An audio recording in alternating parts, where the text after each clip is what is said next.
This next chapter is called The Rude Boy and the Magical Land of Toxic Waste. This chapter is where Jay talks about meeting me. So y'all know this is my favorite chapter. Tell them about it, Jay.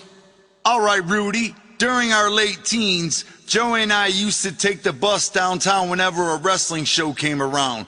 We'd hang out behind Joe Louis and Cobo arenas and get autographs from the wrestlers, and usually ninja our way in the back door.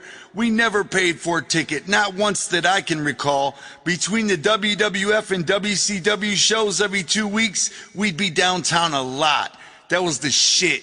We met every wrestler. I used to have this green folder with a green marker, and in that folder I had every fucking wrestler's autograph.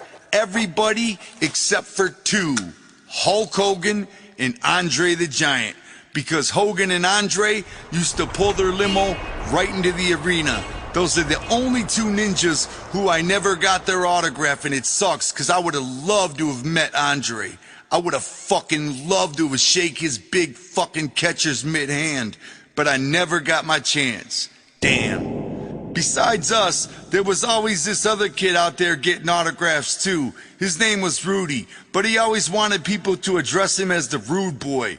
Nobody ever would though. To us, he was always just Rudy, this chubby Mexican autograph kid from downtown. Joey and I would be wrestling around behind the arena, and Rudy would just jump in, even though we didn't know him that much. Pretty soon, he'd be telling stories about all the wrestlers he met, and we told him our stories. Before long, our friendship had grown past getting autographs together. Before long, Rudy was our psychopathic homie at arms for life. He was the person who introduced us to Detroit. Rudy's dad even worked at Tiger Stadium, so he had the hookup for free baseball games.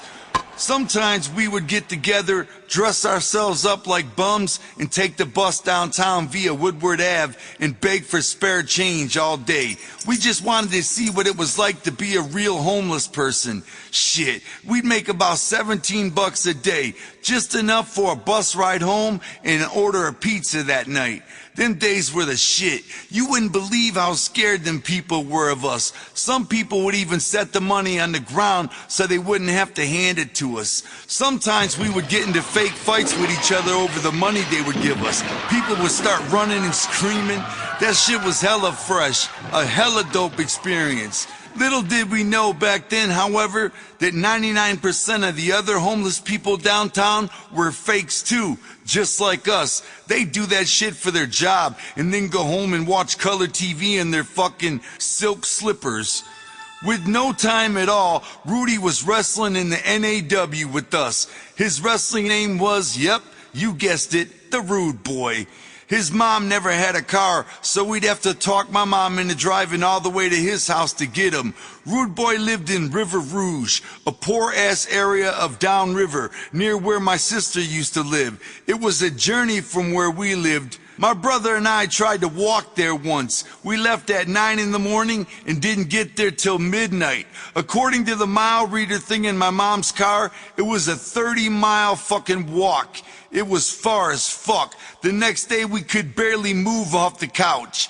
It was on these trips to pick up Rudy that we first experienced Southwest Detroit and Delray. When you're driving down the I-75 freeway south from downtown, the road goes right up on a bridge over factory and smoke that always fills the sky with a steady gray cloud. Huge pipes shoot out fire all the time. Buildings are black from smoke. Seeing all this for the first time was incredible to us. It looked like Gotham City. At this point, John had a steady girlfriend, so he was kind of a sap. Because of her, he wasn't really hardly around that much. Little did we know, or care for that matter, but his woman was known as the neighborhood slut, back in the Oak Park, Ferndale area. The more he was in love with her, the more Joey, Nate the Mac, and myself would be hanging out downtown with Rudy. One night, behind Joe Louis Arena, we met this wrestler from way back in the day named Al Costello. He was one of the fabulous Kangaroo Brothers from back in the days of Cobo Hall Wrestling, owned by the Sheik, back when it was called big time wrestling. He was working as a security guard in this old empty building downtown. Rudy and I would go visit him and talk and hear all his old wrestling stories about Bobo Brazil and the original Sheik. All he did was sit there behind a desk at the front door, so he loved it when we'd come and talk to him. The man was cool as fuck. Even though he was just a security guard to the people in that building, he was an absolute superstar to us. Talking with him was amazing. R.I.P. Al Costello. Soon Rudy and I became such good friends that by the time I dropped out, he let me come live with his family in River Rouge. Rudy introduced me to a neighborhood that was not like the township, that was not like Oak Park or Ferndale or anywhere I had ever been. Rudy wasn't showing anything off. He didn't even know that he was educating me. He just showed me Southwest Detroit. The only place in the world that ever felt like home to me. In Southwest Detroit and River Rouge, that whole area, there was never one race that ran the whole neighborhood or all the schools or anything. It was utterly race-free. On one block, you had Hispanic kids, white kids, black kids, and Asian kids. Everybody was poor, everybody was on welfare, and everybody dropped out of school. It wasn't an issue. It was home the first time I walked the streets. A guy would be going out with a girl and be like, "Come on, let me buy you something to eat at the store." Then he'd whip out his food stamps right in front of the hot chick. She didn't mind because she was on food stamps too. Her whole family was on food stamps. Every fucking buddy was on food stamps. I was just straight up blown away. I didn't have to hide shit about myself anymore. I'd walk around flashing a fat ass knot of food stamps like, "Wood, bitch. Who's hungry up in here?" Rudy showed Joey and I this one park where at night you could sit on these benches and look at the Detroit River, and then out of nowhere, the whole sky would light up yellow. It would all of a sudden be like daytime, and then it would slowly fade back down to dark again, all within about 45 seconds, because the park was next to a giant steel factory, and they'd pour these giant tubs of hot, molten, glowing steel in the factory, and the whole fucking sky would light up for blocks and blocks, as bright as daytime. I thought about how great it would be to live there. You're in your bedroom and you go to sleep, and every once in a while your whole fucking room lights up like daytime 4 or 5 times a night. That'd be so dope. Rudy and his two cousins, Juanito and Andrew, also introduced us to the infamous Clark Park. That was the hot spot. Cars would line up in the summertime and just bump sounds. No one particular gang really ran Clark Park. It was just cars lined up all down from all different sets. Everybody was trying to holler at the hood rat hoes walking around. "So gangs are what's big around here?" I asked. Rudy laughed. "Man, all it is gangs around here, bro." As we drove around, I noticed all the gang members were about my age, barely old enough to drive, and they would all live in the same house with no parents or anything. They would spray paint their gang's name right on the fucking front of the house. The X-Men, the Young Guns, or the Latin Counts, man, the CFP, Cash Flow Posse, they were all located in Southwest Detroit. As you drive by, there'd be like 15 kids hanging out on the front porch drinking 40s. Out of those 15 kids, 3 would be white, 3 would be black, 3 would be Hispanic, and 3 would be Asian, Indian kids, everything. Every one of them was poor, dressed poor, looked poor, just like my ass. I thought, man, this is the only fucking place I fit in. I could go up and talk to a girl here with nothing to be ashamed of.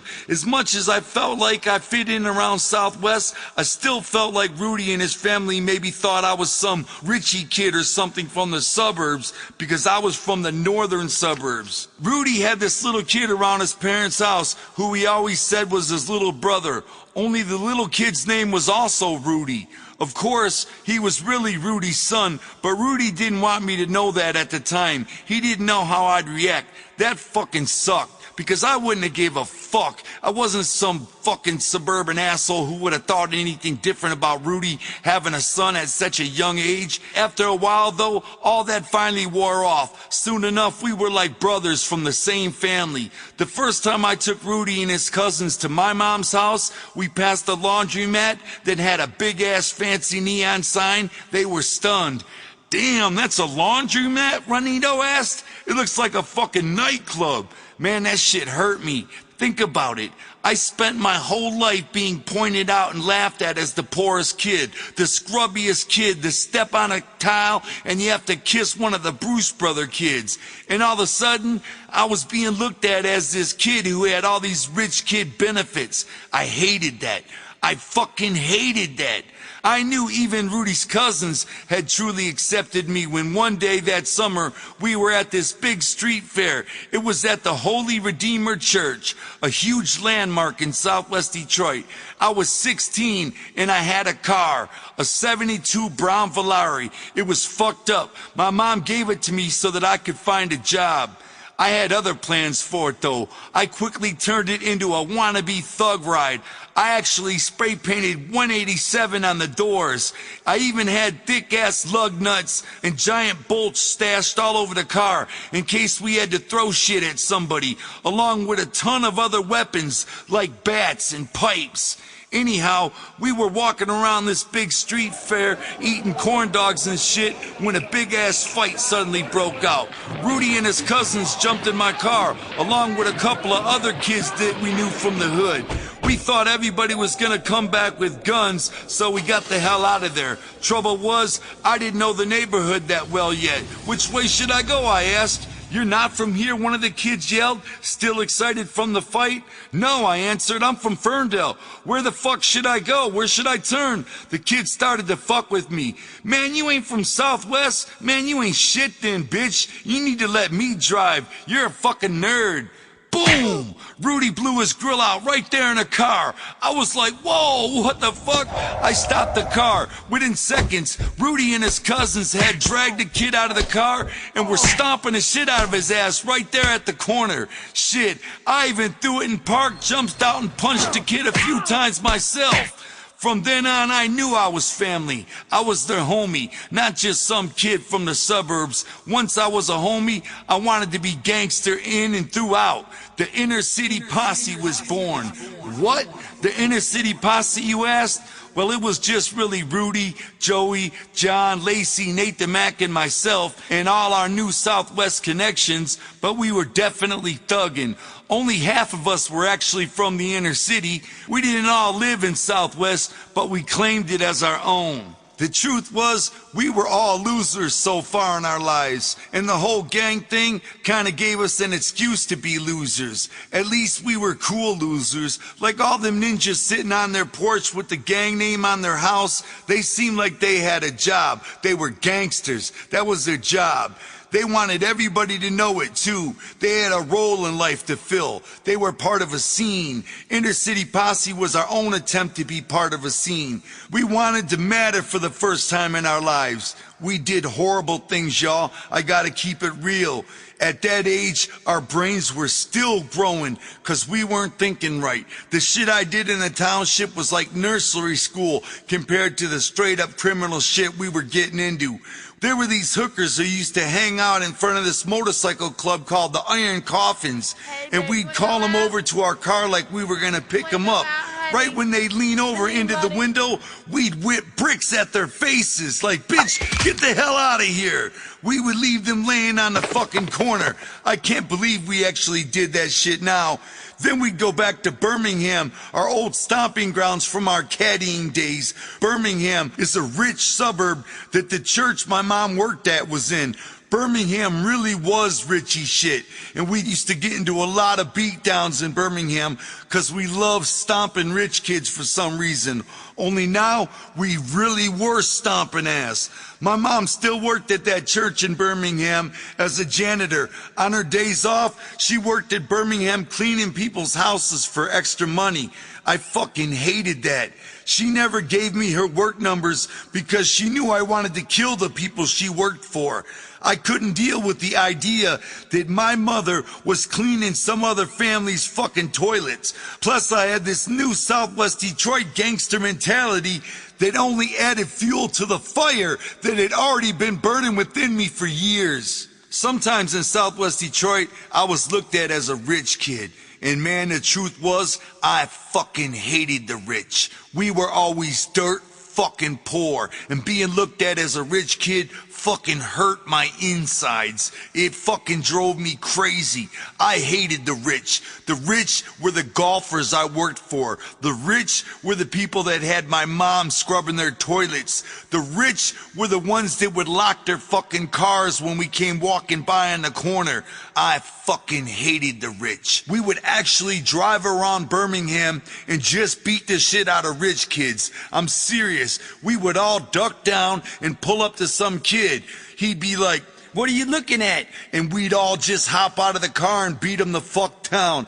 As I said, this sounds crazy, but we beat many people for nothing at all. I was out of control in these days. We all were, with no desire to regain control. Bad timing had much to do with my dramatic turn in life. My brother Rob was the only reason I ever cared about anything. He always made it all make sense. He made me want to be a floob. He made me want to be a better ninja.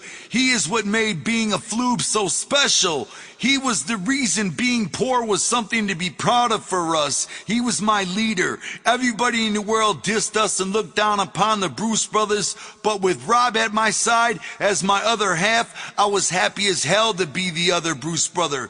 Time crept up though and stole my brother from underneath me. Suddenly, he was in the army, and I think that's what really sent me over the deep end.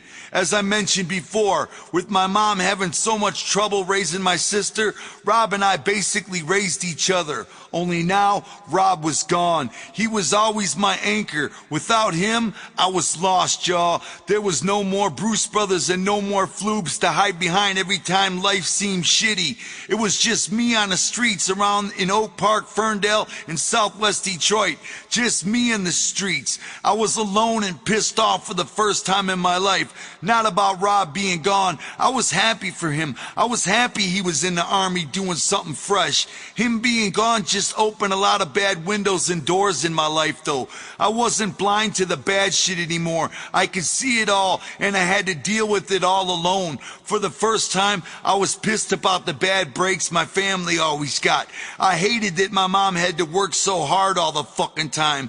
Yet I was mad at my mom for leaving us with Mary Roll back in the day. I questioned everything now. I was mad about my mom giving Duke away. Instead of always just blowing everything off, I started to cuss. For the first time. Why not cuss? Everybody else did, right?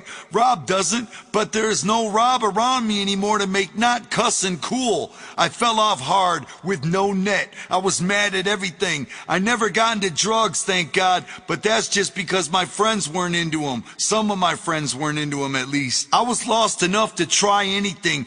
I didn't care enough not to do drugs. I was lost enough to try anything. I had no choice but to trade my brother and all our special Bruce brother honor in for a stale life of trying to be a badass gangster. I was trying to catch up for all the years of blowing it all off. Months after him leaving for the army, my brother sent us this super ruthless mace with a letter. He said, "Carry this around at all times to be safe. This is army issued mace. It's mad ruthless." It was like army issued tear gas or something. We'd spray people with that just to see them rolling around grabbing their faces as we took off. All we did was beat up rich people or anybody with a mouth. Sometimes the fights were with other crews who thought they were badasses like we did. We would rush them all with the weapons in my car and leave them broken and bloody. During this one fight, I remember hitting this guy with a heavy crowbar. I remember hearing the bone snap in his arm and then beating him into unconsciousness. I was fucking straight up losing it. I should have been locked up. As an adult sitting here right now, I'm telling you, I was like a wild animal. I should have been locked up off the streets. I was a straight up menace to society. Half them fucking rich kids we beat down were probably honestly cool, and they got their fucking asses stomped for nothing. It was wrong. It wasn't fucking cool. Our heads were out of control. We were thinking fucking gangster rap was was real, we were losing it, man. Another time, I was driving on the freeway by myself when a carload of drunk teenagers pulled up beside me and started flipping me off. I might have pissed them off with my careless driving, but without hesitation, I turned the wheel on my car hard and slammed into them, knocking them completely off the highway and down into a ditch where their car knocked down a street sign and almost flipped over. I never found out how badly they were hurt at the time.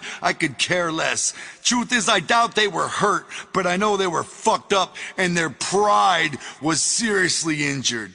We were all criminals now. I wasn't much of a thief at all, but Joey and his brother John had that shit down. They would go into a bookstore and steal an expensive hardcover book and then take it to another store and return it for the loot. They'd steal CDs, Nintendo games, speakers, anything, and then return them all at other stores. They would go right on until dinner time, and then they'd steal food and we'd cook it.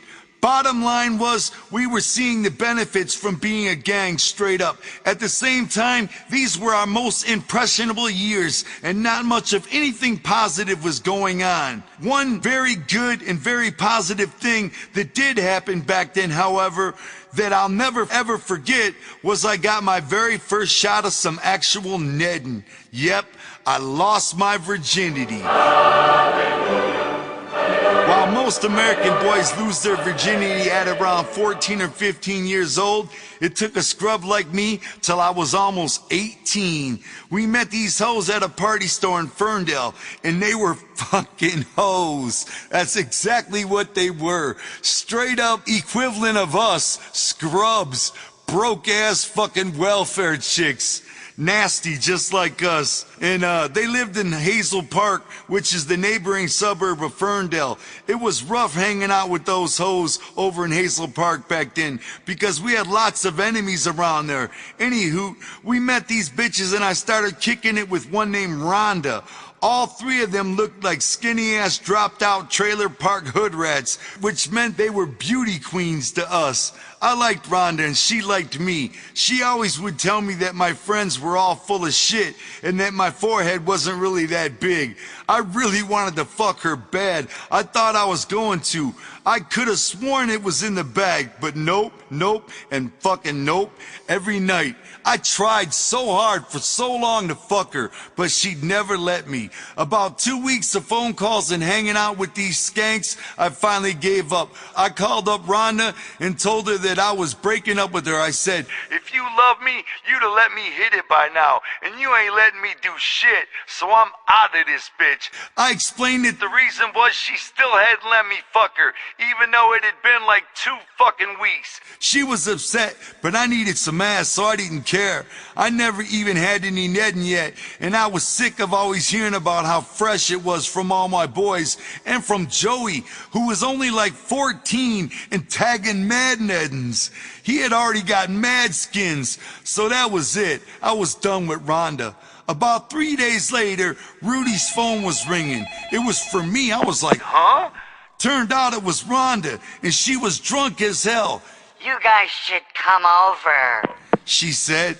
She was so drunk she could barely keep the phone next to her face. I got so geeked I could barely talk. "Rudy, Joey, John, come on, get in the car." We jumped in my shit brown Volare and drove right over there. We barely got in the door when a little Boone's Farm breath Rhonda led me into her bedroom and got right up on top of me. I was speechless. This was my first time and I didn't have to do anything at all. She was doing it all. She even took down my sweats and pulled my dick out. She got on top of me and gave me a little quick meat wash and then hopped right up on my wet dick and pushed it inside of her.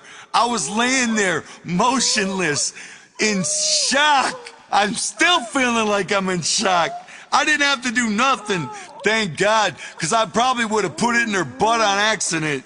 You have to remember, this had never happened to me, ever. When we weren't throwing bricks at hookers or macing other ninjas, sometimes we'd have hookers suck our dicks in the car. I'm not gonna lie, but that was paid for. This chick wanting to fuck me thing was brand spanking new. She just pushed my little dick right up inside her like I wined and dined her and sung Lionel Richie songs to her all night, and that was it. I was fucking her. It was crazy. I was just laying there fucking her. It was awesome. Fuck. I'm having a flashback. I'm about to bust a nut. It was fucking so dope. I didn't have to do anything. Thank God. She took total control of the situation and got on top of me and fucked me. She pulled my dick out of my pants and straight up fucking put it in. Thank God. I didn't know where that motherfucker went. I probably would have been poking her fucking Ned in hair, wondering why ain't it going in? Why ain't it going in? Thank God she did it all. Young love. That was the shit. That was it. I can't front. She fucked me better than 90% of the skins I had since then. She was the whip. I wish I knew how to get a hold of her today. I wouldn't mind some more of that fucking Hazel Park Rhonda. Wow. That night changed my life forever. I remember after that we were driving in the car and I was just speechless. I was just stunned. Just blank-faced, staring off into nothing. It took a long time to come out of that coma. It took a fucking long time to come back to reality. I felt like a fucking superhero. Wow. After spending more and more time in Southwest and downriver, we actually started to forget about wrestling completely. We were just thugging. Inner City Posse was our daily job. We did the gang thing. If people wanted to join, we'd beat them down. But not real hard. We didn't do it like they do in LA or anything and kick their fucking teeth down their throat. We just kind of fake wrestle them a little bit. And that would be their initiation. Real gangs sold drugs and guns. We were just terrorizing people. And we spray painted ICP all over Ferndale, all over Oak Park, and of course, Southwest Detroit and Delray. And that was about it. Even then, being somewhat fake gangsters, we still had our share of these little gangster turf wars. Like I mentioned before, Hazel Park was one of our war zones. There was this crew in Hazel Park called the HPs, which stood for Hazel Parks. What a stale fucking gang name. They're so fucking lame if you think about it. We'll call ourselves the HPs. Why would you want to represent Hazel fucking Park anyway? It's so fucking stale. We warred with them for years though. We'd smash up their cars with rocks. Just completely stupid shit while listening to NWA and the Ghetto Boys and taking it all way too seriously. We drive around bumping this tape by a Detroit rapper called Awesome Dre because his music was the shit. Dre was the biggest influence on me in all of rap. Awesome Dre and NWA. And of course, later on Esham, but that's coming up. After a while, the gang shit started to catch up with us. All that thugging messing up our karma. See, John just about quit our gang because of his girlfriend.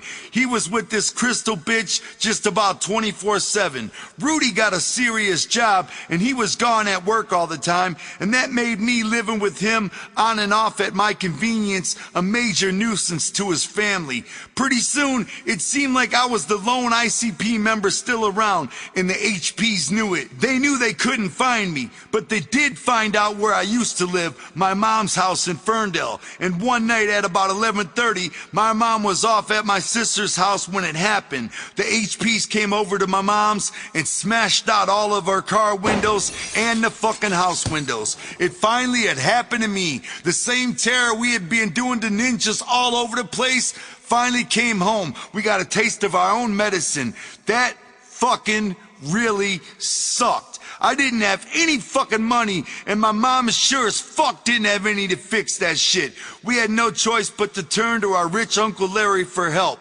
Help bail us out once again, please. I thought of how bad that night must have scared my dog Lady, who was at home alone when it happened.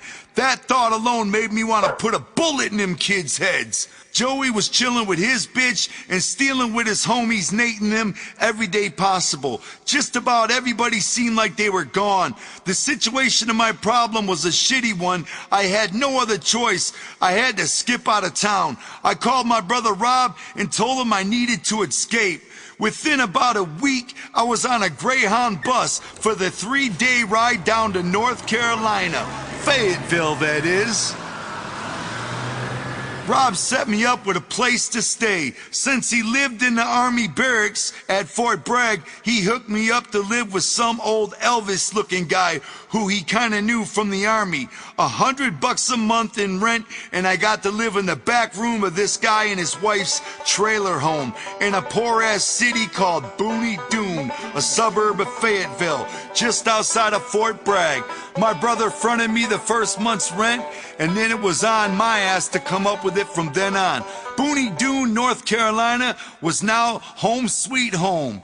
Damn, my bedroom was like over 100 degrees at all time. I had two things in my room, a small radio with an awesome Dre tape and a Tony Tone tape, and a Nintendo with one game. In Detroit, I'd mace hookers and drive away. Now all I did was watch from my bedroom window as they got picked up and dropped off. Booney Dune was every bit of the dirty South, man. And these hookers around here were especially fucking ugly. I tried to hang out with my brother when he got off every afternoon, but that wasn't always possible.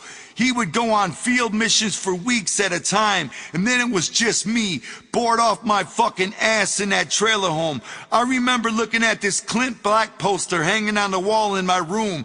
It was the only thing in that room. I asked the Elvis guy who owned the trailer if he'd mind if I could take that poster down.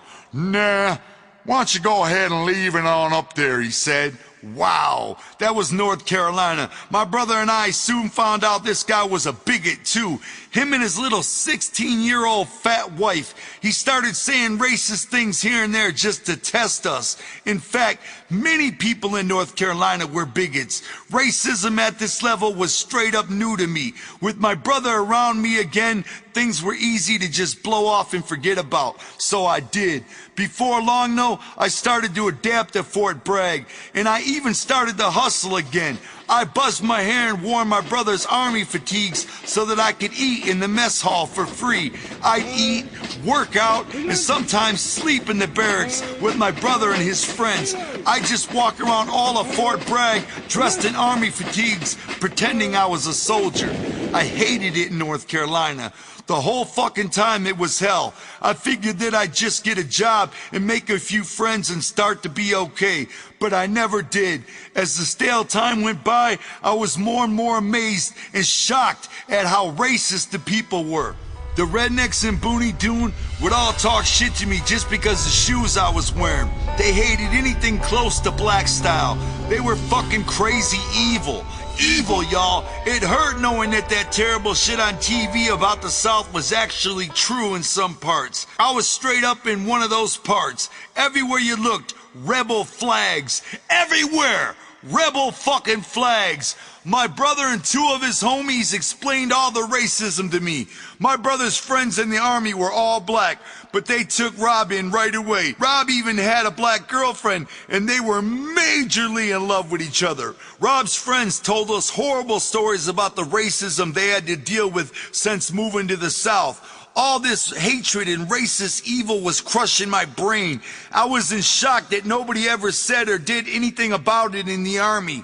After a few months, I started to feel way worse about my surroundings than I did back in Detroit. Every day, broke as hell, I would wake up and the first thing I'd see was that Clint Black poster. Fuck Clint Black. I don't even know who the fuck that is, but if I ever see him, he's getting stomped. Then I walked to this McDonald's, and while I was applying for a job, I heard this customer yelling through the drive-thru intercom at this other female employee. I thought, man, there ain't no chance in hell I could handle that. I'd have told that guy to go fuck himself. Then a manager of this McDonald's told me that to get a job there, I would need to get a letter of recommendation from the other McDonald's I had worked at. Problem was, I only worked at that other McDonald's in Oak Park for about 3 days before telling them to fuck off. Then I remembered I had told the manager of that place to fuck off when I quit that job. I handed the application back to him and just walked out. I couldn't even get a job at McDonald's in fucking Booney Dune, North Carolina. Maybe Michigan wasn't so bad after all, even with all them gangs after me. I needed out of this racist hellhole I was in. I'm not saying that all of North Carolina is a racist hellhole. Nowadays, of course, we know that for a fact because there's mad juggalos in North Carolina. Back then, though, where I was at, it was indeed a redneck hellhole, and I needed out quick. Anything would be better than Booney Dune and that 100-degree trailer room. I had no way of getting home, though. Worse than that, though, I really didn't know where I would go once I got home. My brother gave me his last $60 and I headed for home, walking. Well, that wasn't the original plan, but that's pretty much how things ended up. I actually planned to hitchhike home, but much to my surprise, most of the people just passed my ass up, and I ended up walking for miles and miles. As I was walking along the side of the freeway, I kept seeing these yellow and white trucks pass me by. Soon I recognized them. They were from a giant trucking company right in Delray, Southwest Detroit, right on Michigan Ave, called Yellow Trucking Corporation. I figured if I could just get a ride on one of those trucks, I'd be okay. That truck was going all the way back to Delray in Detroit. That would have been the shit. Only yellow truck after yellow truck just passed me right the fuck by. Hitchhiking sucked dick. That shit ain't easy unless you're a half-naked chick. For us scrubby-looking thugs, though, it ain't easy, man. First of all, you walk in the fucking sun, which is over 100 degrees all day long. And then at night, you walk as long as you can until you finally pass out on the side of the road. That's when you enjoy a horrible night of laying in the dirt and bushes, being ate up by every insect there is. Walking along the freeway at night was extra scary for me because I kept this one horrible vision in my head. I kept thinking that somebody was going to ride up behind me doing 80 and suddenly just whip a bottle or something out his window, busting me in the back of my fucking head with it. You know, some crazy fucking drunk redneck just taking me out in the middle of nowhere for no reason at all. That shit happens every day. Why not to me or to you? Don't hitchhike, ninjas, unless you're a hot chick with fat tits. Then it should be perfectly safe for you. Yeah, right. I was out of money by the time I hit Raleigh, North Carolina. That was this big-ass college town. I slept on the steps of the college there. I remember waking up around the dorms thinking, if I just had game, I could kick it with one of these bitches and she'd put me up and let me fuck her and cook me dinner right in her dorm room. But game, I had not. I didn't have shit. Those were the worst days of my life. Homeless in Raleigh, North Carolina. Finally, I called my brother, and he came and picked me up and took me all the way back to Booney Dune. I was too sick and worn out to continue on anymore. By this time, my brother had more money to spare, so he bought me a bus ticket for home. Once again, I headed out of Booney Dune, North Carolina, this time for good. The very next time this city would ever see my face, it would be from a crowd's perspective, behind face paint, after paying $15 for a ticket. Whoop, whoop, whoop, whoop, whoop.